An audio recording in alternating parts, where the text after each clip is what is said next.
Inside correctional facilities, the practice of placing individuals in isolation goes by many names with many variations.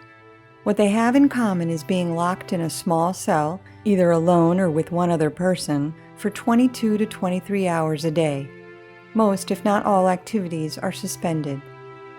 Whether the intention is to protect or to punish, the unintended detrimental effects of prolonged isolation have been well documented. While some might argue that we should not go out of our way to reduce the suffering of people who are incarcerated, our current use of forced isolation often results in people leaving correctional systems in worse shape than when they arrived. In other words, we are making our communities less safe.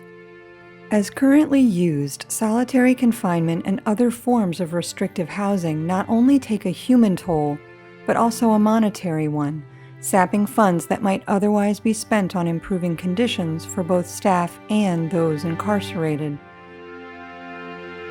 Despite these downsides, most states have no limit on the number of days an individual can spend in restrictive housing. Infractions leading to disciplinary segregation are not necessarily serious or violent.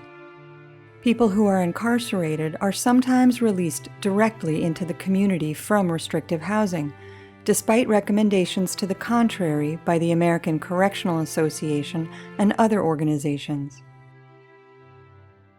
Experiments in correctional facilities around the country show there are ways of maintaining the positive uses of solitude while measuring and reducing the human, financial, and public safety downsides.